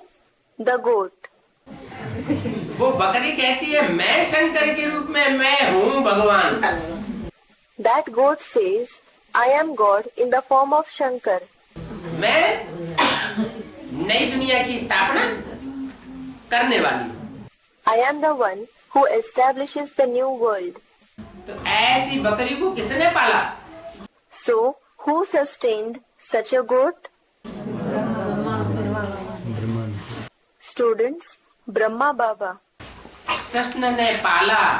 Krishna took care of it. लेकिन कौन से कृष्ण ने? गीता के भगवान कृष्ण ने पाला, जो संगमयुगी कृष्ण है। But which Krishna? Did Krishna, the god of the Gita, who is the confluence age Krishna, take care of it? या उस कृष्ण ने पाला जिसका झूठा नाम भगवान के रूप में डाल दिया गया? Or did that Krishna, whose false name was inserted in the form of God, take care of it? झूठा नाम डाला गया। The one whose false name was inserted took care of it. Gita का भगवान वो नहीं है जिसको वो बेसिक वाले समझते हैं। The God of the Gita is not the one whom the people of the basic knowledge, that is, the BKs, consider to be so. Gita का भगवान तो निराकार है। The God of the Gita is the incorporeal one. कोई देहधारी नहीं है। देहधारी उसको कहा जाता है जिसकी बुद्धि देह में धरी हुई हो। Not a bodily being, that is, Dehadhari. He whose intellect is focused on the body, Deha, is called a bodily being, Dehadhari. निराकारी उसको कहा जाता है जिसकी बुद्धि देह से उपराम हुई पड़ी हो। देह और देह के संबंधों से, देह के पदार्थों से बुद्धि उपराम हो जाए। He whose intellect is detached from the body is called the incorporeal one. The intellect should become detached from the body and bodily relationships, from the things related to the body. बाबा अगर सिंध में जाए, If Baba visits Sindh, तो वह जगह भी बता सकते हैं जहाँ बकरी चराते थे। he can even locate the place where he used to take the goats for grazing. क्या? What? बकरियों का दूध पिया है। He has drunk goat's milk. इसने तो बकरी चराई होगी। This one must have taken goats for grazing. बाबा अगर सिंध में जाए तो वह जगह बता सकते हैं। हम यहाँ रहते थे। If Baba goes to Sindh, he can locate the place and say, we used to live here. उनका बच्चा अभी एसपी है। His child is now an SP, that is, Superintendent of Police. Feel करता हूँ हम गाँव का छोरा था। I feel that I was a village lad. बरोबर न जूती थी, दौड़ते भागते रहते थे। I did not have proper shoes. I used to run around. 10-11 मन अनाज बेचते थे। I used to sell 10 to 11 man grains. 10-11 आने का 1 मन अनाज 40 kilo. 1 man grains, that is 40 kilograms of grains, used to cost 10 to 11 annas, that is a coin equal to 1/16th of a rupee. अभी हमको स्मृति आई है कि बाप ने आकर प्रवेश किया है। Now I have become aware that the Father has come and entered. तो ये बाप का लक्ष्य सबको मिले। So everyone should receive this objective of the Father. ये बाप आकर क्या करते हैं? What does the Father do when he comes? गाँवड़े को छोरे को विश्व का मालिक बनाते हैं। He transforms a village lad into the master of the world. वही सर्व का सदगति दाता है। He alone is the giver of true salvation to everyone. तुम रामचंद्र की भी जीवन कहानी बता सकते हो। You can tell the biography of Ramchandra too. इनका राज्य कब से शुरू हुआ? Since when did his rule begin? कितना वर्ष हुआ? How many years have passed? ऐसे ऐसे ख्यालात आनी चाहिए। Such thoughts should occur to you. Shiv के मंदिर में शिव की बायोग्राफी सुनानी पड़े। You will have to narrate the biography of Shiv in the temple of Shiv. Ram के मंदिर में राम की महिमा करनी पड़े। You will have to sing the glory of Ram in the temple of Ram. कैसे इन्होंने राजभाग पाया और कब पाया? How and when did he get the kingship? तुम अभी पुरुषार्थ कर रहे हो देवी देवता पद पाने के लिए। You are now making purusharth, that is, spiritual effort, to achieve the position of deities. क्या तुम राम सीता बदले का पुरुषार्थ नहीं कर रहे हो? What? You are not making purusharth to become Ram and Sita. तुम काय का पुरुषार्थ कर रहे हो? For what are you making purusharth? तुम देवी देवता बनने का पुरुषार्थ, और राम ने क्या पुरुषार्थ किया? You are making purusharth to become deities. And what purusharth did Ram make? देवी देवता था राम, ये क्षत्रिय था। Was Ram a deity or a kshatriya, that is, a warrior? Ram तो क्षत्रिय था। क्षत्रिय ऊंचा या देवता ऊंचा? Ram was a kshatriya. Is a kshatriya superior or a deity superior? देवताएं होती है सतयुग में और क्षत्रिय होते हैं त्रेता में। Deities exist in the golden age and kshatriyas exist in the silver age. तो राम ने जो क्षत्रिय पद पाया वो पुरुषार्थ उन्होंने कब किया? So Ram achieved the position of a kshatriya. When did he make purusharth for that? संगम युग के आदि में उन्होंने जो पुरुषार्थ किया उसमें फेल हो गए तो क्षत्रिय बने। Someone said in the beginning, yes, he failed in the purusharth that he made in the beginning of the confluence age. So he became a kshatriya. अभी तुम तो देवी देवता धर्म की स्थापना करते हो। Now you establish the deity religion. तुम कोई क्षत्रिय धर्म की स्थापना नहीं करते हो। You do not establish the kshatriya religion. आज सनातन देवी देवता धर्म हमारा है। Ours is the Adi Sanatan Devi Devta Dharam, that is, ancient deity religion.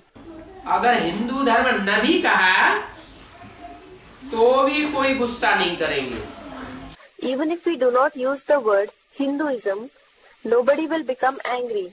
बोलो, हम तो पुजारी ही देवताओं के थे।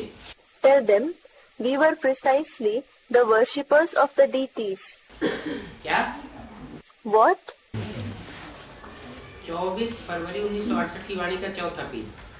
4th page of the Vani dated 24th February 1968. तो जिसके पुजारी थे हम उसी धर्म के ठहरे ना।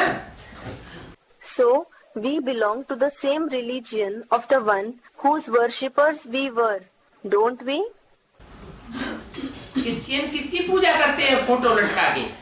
The Christians hang a picture and worship whom? Christ की पूजा करते हैं तो क्रिश्चियन धर्म के हुए ना। They worship Christ, so they belong to Christianity, don't they? मुसलमान किसको मानते हैं? मोहम्मद को मानते हैं। Whom do the Muslims believe? They believe in Muhammad. तो मुसलमान धर्म के कहे जाते हैं। So they are said to belong to the Muslim religion. बौद्धी लोग किसको मानते हैं? महात्मा बुद्ध को भगवान मानते हैं, उनको फोटो लटकाते हैं। Whom do the Buddhists believe in? They consider Mahatma Buddha to be God. They hang his picture. तो बौद्ध धर्म के हुए। So they belong to Buddhism. जरूर हम भूल गए हैं कि हमारा आज सनातन देवी देवता धर्म था। Certainly we have forgotten that we belonged to the ancient deity religion. तुम किसको भी कह सकते हो हम आज सनातन देवी देवता धर्म के हैं।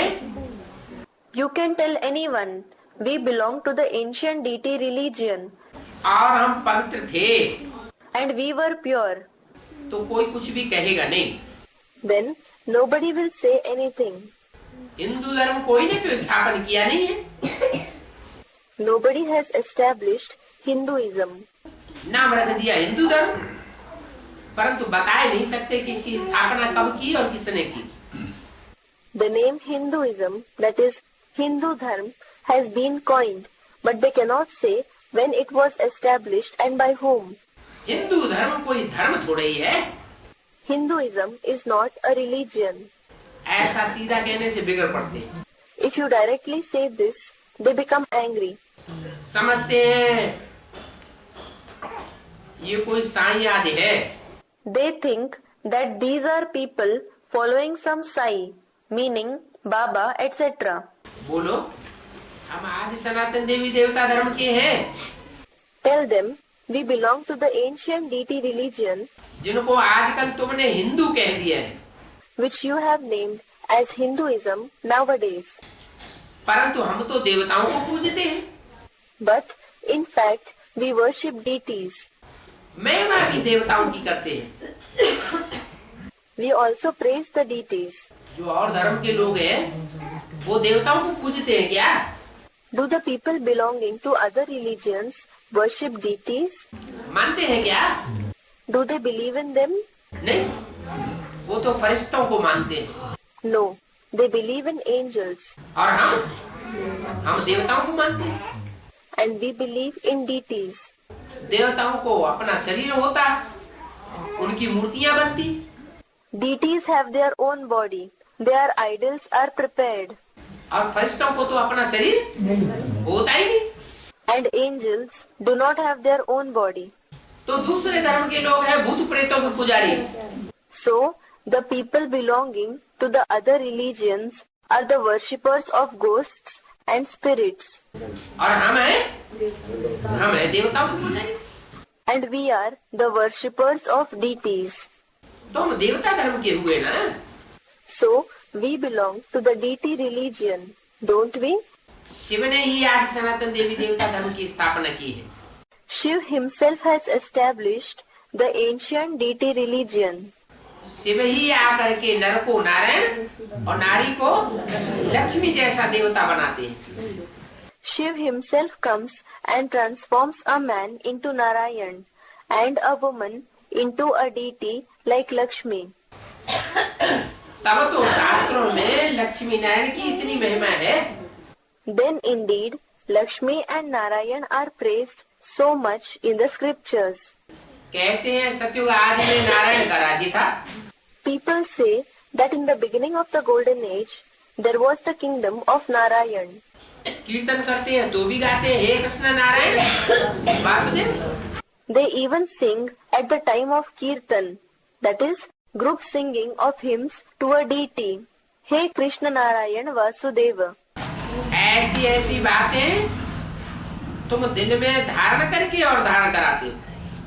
You assimilate such ideas into the heart and also enable others to assimilate them. तो मंदिर में जाकर तुम समझा सकते हो।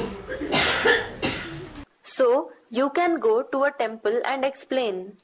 हम देवताओं की महिमा करते हैं। We praise the deities.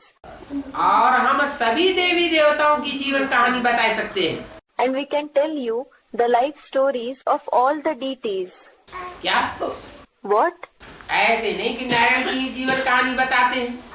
It is not so that we narrate the life story of Narayan alone. भक्ति मार्ग में तो सत्यनारायण की ही कथा बैठ करते हैं, लेकिन जीवन कहानी तो कुछ भी बताते नहीं। In the path of bhakti, they sit and narrate only the story of Satyanarayan, the true Narayan. But they do not explain the biography at all. बताते हैं? Do they? सत्यनारायण की कथा करते हैं तो जीवन कहानी बताते हैं? नहीं। When they narrate the story of the true Narayan, do they tell his biography? No. वही लकड़हारा लकड़बग्गा। They just talk about the Lakadhara, that is, wood vendor, Lakadbagha, Haina, characters in the story of Satyanarayan who do bhakti of Satyanarayan and are liberated from their sorrow.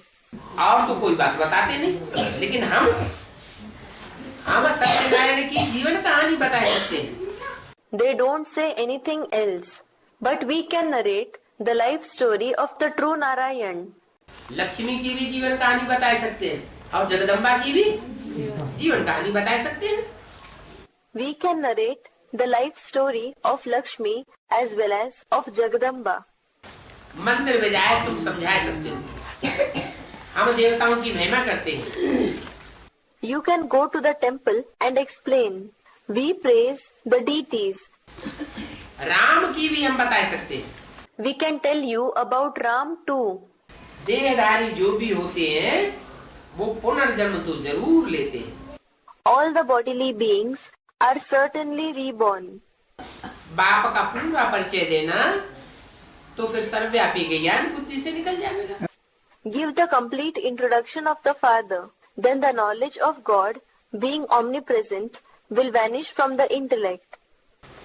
पूरा परिचय कोई देते नहीं है तो सर्वव्यापी का ज्ञान भी बुद्धि से निकलता नहीं. If someone does not give the complete introduction, the knowledge of God, being omnipresent, does not vanish from the intellect either. पूरा पूरा बुद्धि में परिचय बिठाना चाहिए कि बाप एक व्यापी बनकर के आता है. The complete introduction should be made to sit in the intellect, that the Father comes, being present in one. और कोई में प्रवेश करता ही नहीं बाप के रूप में. He does not enter anyone else at all in the form of the Father. माँ के रूप में तो करता है. He does enter someone else in the form of the Mother. लेकिन बाप भगवान के रूप में और कोई में आता ही नहीं है. But the Father does not come in anyone else in the form of God the Father at all. नाम रूप से न्यारी कोई चीज होती नहीं है. Nothing is without name and form. आकाश इतना लंबा चौड़ा तो भी तो उसका नाम है. Even though the sky is so widespread, it has a name. क्या नाम है? आकाश. What is the name? Akash. That is sky. आत्मा इतनी छोटी बिंदी A soul is such a small point. तो भी उसका नाम कहा जाता है. Even then, it is given a name. आत्मा ऐसे शरीर के आधार से ही पार्ट बजाती है. A soul plays its part with the help of the body itself. कोई भी आत्मा हो, Whichever soul it may be, जब तक शरीर का आधार लेकर के पार्ट नहीं बजाए तो उसका नाम नहीं पड़ता. unless it takes the support of the body and plays a part, it does not get a name. और मेरा नाम कैसा है? And what kind of a name do I have? मैं भल शरीर में प्रवेश करता हूँ परंतु मेरा नाम फिर भी शिव ही है. क्यों? Even though I enter a body, my name is just Shiv. Why? मेरे शरीर का नाम क्यों नहीं पड़ता? Why isn't my name based on my body? क्योंकि और जो भी आत्माएं हैं वो शरीर में प्रवेश करने के बाद 5 तत्वों के संग के रंग में आ जाती हैं. It is because all the other souls are colored by the company of the 5 elements on entering a body. उनको लेप छेप लग जाता है. They are influenced by it. और मेरे को लेप छेप लगता ही नहीं. And I am not at all influenced by it. एक शिव बाबा ही है जो पुनर्जन्म में नहीं आते. It is one Shiv Baba alone who is not reborn. और जो भी मनुष्य मात्र की आत्माएं सब पुनर्जन्म में आती हैं. क्यों? All the other human souls are reborn. Why? ऐसा क्यों है? Why is it so? कि अगर वो भी पुनर्जन्म में आने वाला लगे तो हम आत्माओं को छुड़ाने वाला कोई भी नहीं है. It is so because if he too starts being reborn, there will be no one to liberate us souls. बाकी जो भी देहधारी हैं सब पुनर्जन्म में आते हैं. All the other bodily beings are reborn. देह को धारण करते हैं, देह में बुद्धि धरी रहती है तो उनको कहते हैं देहधारी. They take up bodies. The intellect remains focused on the body. So they are called Dehadhari, bodily beings. परंतु मेरी बुद्धि कोई देह में टिकती नहीं है. But my intellect doesn't focus on any body. कोई देह में आसक्ति मेरी आत्मा की होती नहीं है। My soul does not become attached to any body. इसलिए मेरी आत्मा का ही नाम है Shiv. That is why the name of my soul itself is Shiv. जिसकी आसक्ति कोई देहधारी में न हो, वो ही कल्याणकारी है। The one who has no attachment for any bodily being himself is benevolent. That is Kalyankari. और जिसकी आसक्ति हो जाती है वो सारी सृष्टि का कल्याण कर ही नहीं सकता। And the one who develops attachment for any bodily being cannot bring benefit of the entire world at all. तो ऐसे ऐसे बैठ शिव की जीवन कहानी बतानी चाहिए। So you should sit and narrate the biography of Shiv in this way. फिर श्री कृष्ण की जीवन कहानी, Then the life story of Shri Krishna. बाकी शास्त्रों में तो बहुत ही दंत कथा है। As for the rest, there are many legends in the scriptures. जो दंत कथाएं सुनते सुनाते पढ़ते ही आते हैं, which the people have been listening to, narrating and reading. मुक्ति जीवन मुक्ति तो कोई पाए नहीं सकता। Nobody can attain mukti, Jivan Mukti, through the scriptures. ये मुक्ति जीवन मुक्ति का ठौर सिवाय बाप के और कोई दे ही नहीं सकता। None other than the Father can grant the place, Thor, of Mukti, that is liberation, and Jivan Mukti, that is liberation from vices and sorrow while being alive. वो तो ऐसे ही कह देते हैं गुरु लोग, सदगुरु निंदक ठौर। Those gurus simply say, Sadguru Nindak, Thor na pave. That is, the one who brings the defamation of the Sadguru cannot find a place. अरे उनके पास कौन सा ठौर है? Are, what place do they have? खुद ही अपना घर घाट छोड़ करके जंगल में जाते हैं। They themselves leave their household and go to the jungles. तो दूसरों को ठौर कहाँ से देंगे? So, how will they give a place to the others? ठौर तो बाप आकर के देते हैं। It is the Father who comes and gives us place. क्या? What? आत्मा को 2500 साल के लिए सुख का ठौर मिल जाता है। A soul finds a place of happiness for 2500 years. तुम्हारी बुद्धि में ये सारी नानी। All this knowledge is in your intellect. सीढ़ी चढ़ते हैं, फिर हम सीढ़ी कैसे उतरते हैं? How we climb the ladder, then how we walk down the ladder. कोई तो अपने पुरुषार्थ से भी समझ सकते हैं। Some can understand even through their own purusharth. कि हम कितना ऊंच पद पाने वाले हैं। How high a position will we achieve? हम पहले आवेंगे या बाद में आवेंगे? Will we come in the beginning or later on?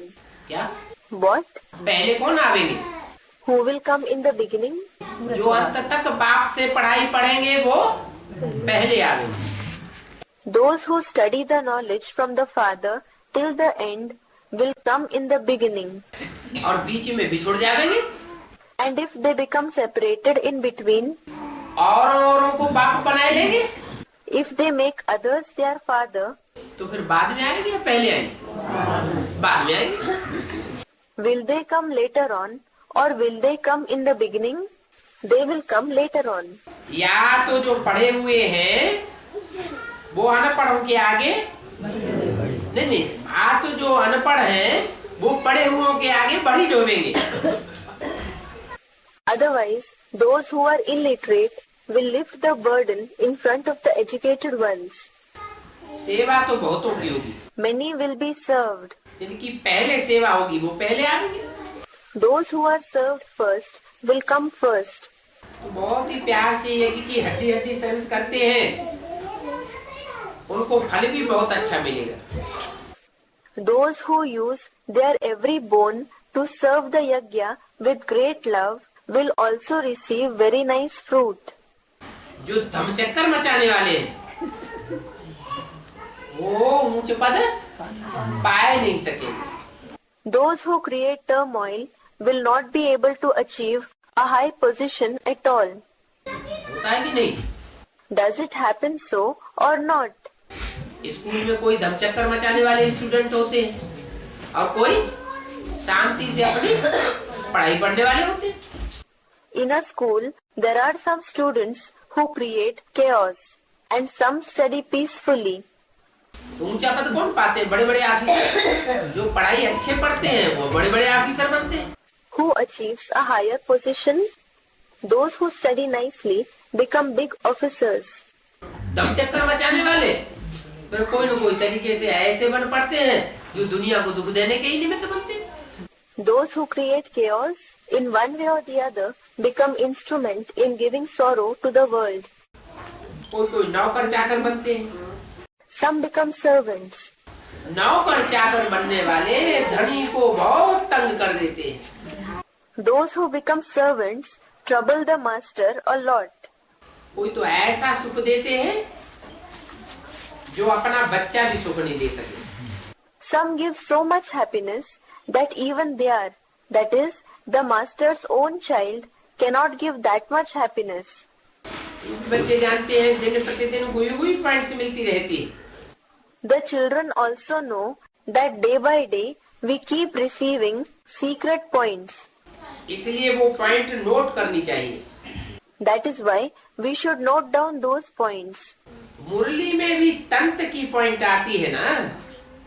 Even in the Murli, there are points of essence, aren't there? अच्छी अच्छी पॉइंट निकलेगी तो उन पॉइंट्स पर ध्यान जास्ती जाएगा। When nice points emerge, our attention will go to those points more.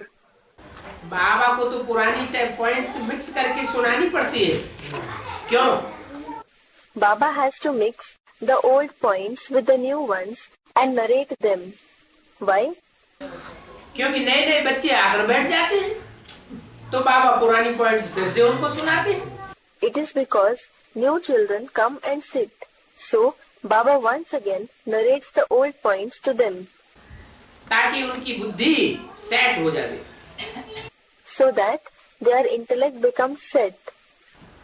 पढ़ाई का भी हुनर होता है ना। There is also an art of learning, isn't it? बाप तो चाहते हैं सब बच्चों का दिमाग खुल जाए। The father desires that everybody's lock of the intellect should open. तुम सब टीचर्स हो, number one. All of you are number-wise teachers. That is, according to your capacity. ये भी समझाने कि बाप का फरमान है कि माँ में कम याद करो। Even then, it is the father's direction to explain this. Remember me alone. Sudarshan चक्र को फिराते रहना है। We must keep rotating the discus of self-realization. That is, Swadarshan Chakra. ये चक्र फिराना ही वास्तव में मनमना भव है। Actually, rotating this discus itself is becoming Manmana Bhav. क्या? What? चक्र फिरा बुद्धि में जैसे कि हम अपने मन बुद्धि रूपी आत्मा में टिक गए। When the discus is rotated in the intellect, then it is as if we became constant in our soul in the form of mind and intellect. मन बुद्धि रूपी आत्मा के पार्ट को पहचानेंगे तभी टिकेंगे या वैसे ही टिक जाएंगे? Will we become constant only when we realize the part of the soul in the form of the mind and intellect, or will we simply become constant? पहचानेंगे तो टिकेंगे। We will become constant when we realize our part. Sudarshan चक्र फिराते हो तो तुम्हारे विघ्न विनाश होते हैं ना। When you rotate the discus of self-realization, your sins are destroyed, aren't they? Shri Krishna ने भी अगले जन्म में ये सुदर्शन चक्र फिराया है। Sri Krishna also has rotated this Svadarshan Chakra in the past birth. तभी उन्होंने ये पद पाया है। Only then has he achieved this post. बाकी चक्र से कोई मारने आदि की बात नहीं है। However, there is no question of killing anyone and so on with the discus. ये तो देवभानु को मारने की बात है। It is about killing body consciousness. क्या देवभान मरता है तो आत्मा अपनी जगह स्थिर हो जाती है। What? When body consciousness ends, the soul becomes constant in its position. तो सारा दिन तुम्हारी बुद्धि में ये ख्याल चलता रहे. So, such thoughts should go on in your intellect the whole day. तुम्हारे जाने का वो पार्ट तो है ना. You have a role of going to the supreme abode, don't you? मुसाफिर पूरी करते हो, फिर तुम वहाँ घर में जाए विश्राम पाते हो. You complete your journey, then you go home and have a rest there. तो वो विश्राम पूरी भी है. So, that is also a rest house. उसका नाम है शांति धाम. Its name is the abode of peace, that is Shanti Dham. परम धाम. The supreme abode, that is Param Dham. Brahmalok. The Brahma Lok, that is the world of Brahma. विश्राम पूरी घर को कहा जाता है. Home is called the rest house. सारा दिन आदमी काम करता है कारखाने में, फिर घर में जाकर विश्राम करता है. A person works throughout the day in a factory. Then he goes home and rests. घर में जाते हैं तो नींद अच्छी रीति करते हो ना. You have a good sleep when you go home, don't you? परम धाम में शरीर ही नहीं, There is no body at all in the supreme abode. तो नींद की बात ही नहीं. So there is no question of sleep at all. रात को भी आत्मा शरीर से न्यारी हो जाती है. A soul becomes detached from the body at night too. सुषुप्त अवस्था में सोते हैं तो आत्मा शरीर से अलग हो जाती है. When someone has a sound sleep, the soul becomes detached from the body. तो ऐसे ही परम धाम है. So the supreme abode is also similar. परम धाम में भी शरीर अथवा शरीर के 5 तत्वों से आत्मा अलग हो जाती है. Even in the supreme abode, the soul becomes separated from the body or the 5 elements of the body. उसको नींद कहा जाता है. That is called sleep. सुषुप्त अवस्था. The Sushupt stage. तुम बच्चों को भी अभी शांति धाम वासी बनना है. You children too have to become residents of the abode of peace now. Practice करते करते तुम अशरीरी बन जाओगे. Through practice, you will become bodiless. जैसे भक्ति मार्ग में भक्ति करते करते एकदम लीन हो जाते हैं.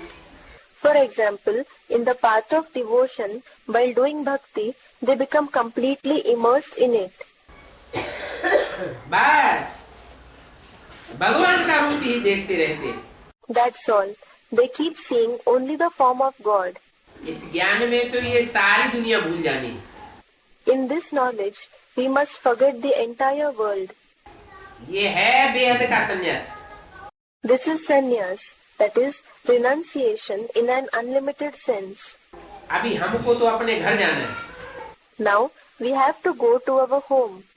जब घर जावेंगे तो ये सारी दुनिया का जो पसारा इन आंखों से देखते हैं वो कुछ भी रहेगा ही नहीं. When we go home, the expanse of this entire world that we see through these eyes will not remain at all. जैसे कि इस दुनिया से नफरत हो जाती है. In a way, you develop hatred for this world. साहूकारों को तो इस दुनिया और दुनिया की चीजों में बड़ा लव रहता है. The prosperous people have a lot of love for this world and the worldly things. पैसे में कितना प्यार रहता है. They have so much love for money. वो याद आते रहते हैं. They keep remembering the same things. जिसके पास जो मिल्कियत होगी वो याद तो आवेगी ना. Whoever has whatever property, he will certainly remember it, won't he? और तुम्हारे पास क्या है? And what do you have? तुम्हारे पास जो मिल्कियत है उसका रिजल्ट है शांति और सुख. Someone said, the Father himself is our property. The result, that is outcome of the property that you have, is peace and happiness. तो तुमको शांति ही अच्छी लगती है. So, you like only peace. तुम जानते हो कि बाप के हम बच्चे हैं. You know that we are the children of the Father. भाई और बहन, brothers and sisters. तो देखो कितना तुम्हारा छोटा संबंध है। So, look, your relationships are so few. छोटा संबंध हो जाता है तो दुनिया भी तुम्हारी छोटी हो जाती है। When the relationships are few, your world also becomes small. जब रचना रचते हैं तो बच्चे होते हैं। When a creation is created, children are born. फिर प्रजापिता ब्रह्मा के मुखवंशावली हम ब्राह्मण बनते हैं। Then we become the mouth-born progeny Brahmins of Prajapita Brahma. भाई बहन बन जाते हैं। We become brothers and sisters. भाई बहन समझने से क्रिमिनलाई हो नहीं सकती। By considering ourselves as brothers and sisters, there cannot be a criminal eye. क्योंकि हम एक बाप के बच्चे हैं। Because we are the children of one father. दृष्टि न जाए इसके लिए कितनी युक्ति समझाई जाती है। So many tactics are explained to prevent the diversion of vision. अच्छा, बहन भाई में भी दृष्टि जाती है। All right, if they have dirty vision, even between brothers and sisters, क्योंकि पतित तमो प्रधान सृष्टि हो गई है। because the world has become sinful and tamo pradhan. तो क्या समझो, So, what should you think? आपस में भाई भाई समझो। Consider yourself to be brothers amongst yourselves. भाई भाई समझने से फिर कोई भी विकर्म नहीं होगा। No sin will be committed by considering yourselves to be brothers. भाई बहन का भी संबंध बुद्धि में से निकल जाना चाहिए। The relationship of brother and sister should also vanish from the intellect. भाई भाई का ही संबंध रहेगा। Only the relationship of brothers amongst yourselves should remain. तो वो अवस्था बच्चों की चाहिए जो परम धाम में होती है। So, the children should attain the stage which is there in the supreme abode. परम धाम में सब आत्माएं आपस में क्या होंगी? भाई भाई। What will all the souls be amongst themselves in the supreme abode? They will be brothers. ये परम धाम को तुम इस सृष्टि पर उतारेंगे या नहीं उतारेंगे? Will you bring down that supreme abode to this world or not? Someone said, we will. उतारेंगे? कहाँ? इस दुनिया में उतारेंगे या कहीं और उतारेंगे? Will you bring it down? Where? Will you bring it down to this world or anywhere else? इस दुनिया में उतार लेंगे। Someone said, in this world itself.